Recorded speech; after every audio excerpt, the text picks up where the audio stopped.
You could be learning faster, better, and developing your autonomy in your learning, but you're probably stuck in a one-way door decision framework. Let me explain. Let's borrow a powerful idea from the business world, famously used by Jeff Bezos at Amazon, and it's the concept of the one-way and two-way door decisions.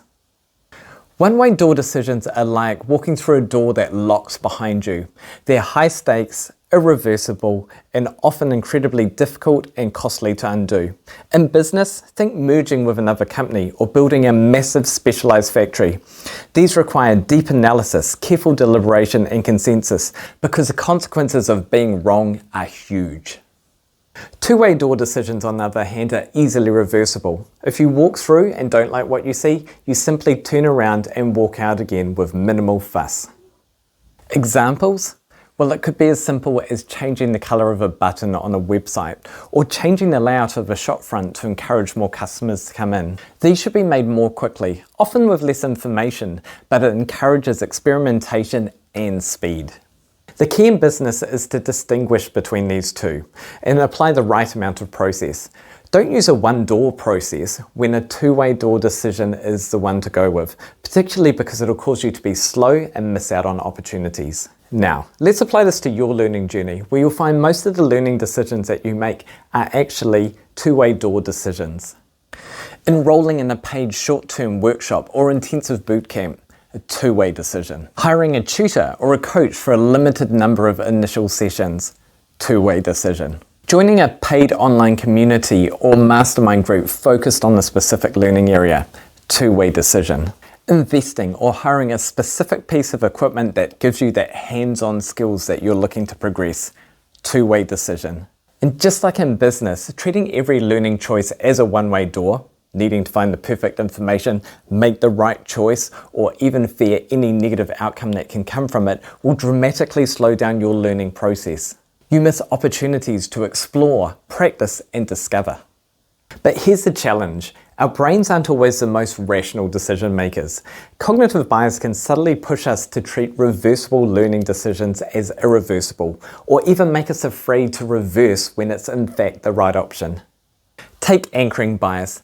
Imagine someone tells you that learning code is incredibly difficult, almost impossible if you're not a math whiz. That statement becomes an anchor. Even if you later find a great beginner-friendly coding tutorial, a clear two-way door learning opportunity, you might be anchored to that initial negative idea, overestimating the difficulty and deciding not to even try.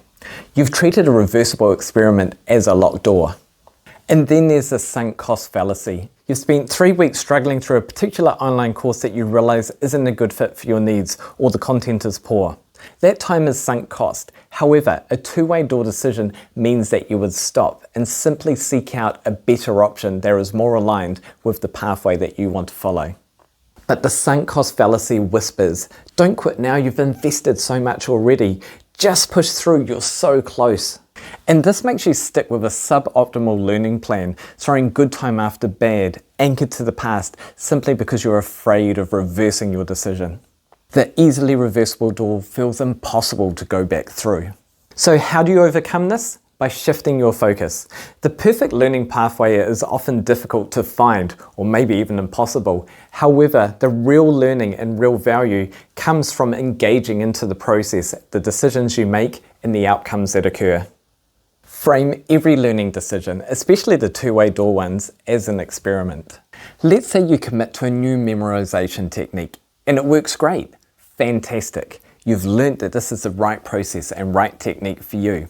And let's reimagine that scenario, except this time it didn't work. It was terrible, you didn't learn anything and you were frustrated in the process. Great, now you know. You've identified a technique that doesn't work for you. And in that process, hopefully you have also learnt why it didn't work. That is great learning to inform your next steps and the next door that you should be looking for. And this is equally valuable data that informs your next experiment. You simply reverse out of that door, pick another one, armed with that new knowledge. Embracing autonomy in learning means recognizing that paths often have a return path, and that ideas such as anchoring bias and sunk cost fallacy are likely to hold you back or even keep you stuck.